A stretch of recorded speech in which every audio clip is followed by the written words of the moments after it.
राम नारायण राम आमर मन आत्मा और विवेक समस्ते एकटी अटूट सत्य जेपरी करी दूधरु दही घी माख मिठा प्रस्तुत हुए सेहीपरि आम समस्त अनुभूति मनरे निवास करे। आकाश मध्य आमर मन भली असीम अटूट मन अत्यंत शक्तिशाली यह चुंब ठारू मध्य शक्तिशाली जेपरी चुंब लोहाकू आकर्षित करे सेपरी मन आलोक ध्वनि चिंतन और अनेक जिनिसकू आकर्षित करिपारे।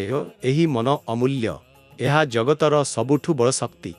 केही कहे मोर मन खराप अछि मोते किछि भल लागुनी तेबे यह बुझिबाकू चेष्टा करर मन केउठी अछि ध्यान करर मन तो तेबे कहिबह मु एबे भल अछि। मन को खाद्य शक्ति और ऊर्जा देवा अत्यंत आवश्यक। एही पाई प्रत्येक मनीष ध्यान करिबा आवश्यक। शरीर को बंचाई रखिबा पाई आम भितरे थिबा 50,000 कोटी आत्मा को पोषण करिबा दरकार। तेबे मन आम कथा सुनिब। ध्यान पूर्वरु मन को निज पक्षरे एक प्रतिज्ञा कर मु तो पाई ध्यान करिबि। ध्यान द्वारा आपणकर चिंता चिंतन द्वंद्व शंका समस्त हटिजिब। ध्यान रे उत्पन्न हेउथिबा ध्वनि हेउछि जीवनर दिग्दर्शक। आज प्रत्येक मनीषंकु आवश्यक राम नारायण रामर जप करिबा। एही बीज मंत्र संपूर्ण अटूट। जदि आपण जीवन सुधारिबाकू चाहंती तेबे एही मंत्र सहित जुड़ी जांतु एवं निजर और समाजर कल्याण करंतु। ध्यान आपणक जीवन रे बल एवं सकारात्मक परिवर्तन आनिथाए। आजिर परिवेश रे प्रत्येक अति शीघ्र डिप्रेशन टेंशन और स्ट्रेस रे आसुछंती। एही पाई समस्तंकु ध्यान करिबा दरकार। यह आम इंद्रिय माने उपरे नियंत्रण देई थाए।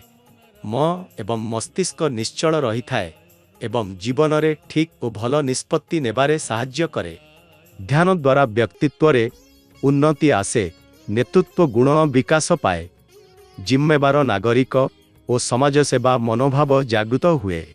आपणक मन विवेक जेतेबेले ध्यान करिबाकू कहिब तेबे ध्यान करिबा आरंभ करंतु। जीवन रे जेकोसी काम करंतु आपणकर विवेक सदा आपणकू ठीक दिग देखाए। सेथिपाई सदा विवेकर कथा शुणंतु व निज अंतःकरणर सूचना को गभीरतारे अनुभव करंतु। आज मनीष सुख और शांति खोजी घुरुछि किंतु एही समस्त सुख और शांति तो तांक भितरे अछि। सेथिपाई आपणकू निज राम नारायण राम नाम सहित जोग गठन करिबा आवश्यक।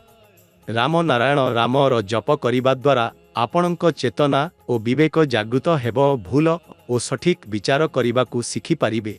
एही जप कले डिप्रेशन दूर हुए। मनीष माने प्रकृतिर नियम मानिबा उचित। ग्रंथरे लेखा शब्द माने नुहे सेगुड़िक मानव निमित्तर रचित। ईश्वर प्रत्येकंक भितरे अछंती। माटीर प्रत्येक कणारे वायु और पानी रे। लोके बुझिबा दरकार जे राम नारायण राम कले जीवन रे बड़ परिवर्तन आसी पारे। सेथिपाई राम नारायण राम करी जांतु एवं जीवन को एक नुआ दिग दियंतु जेउठी केवल सफलता और खुशी रही थाए।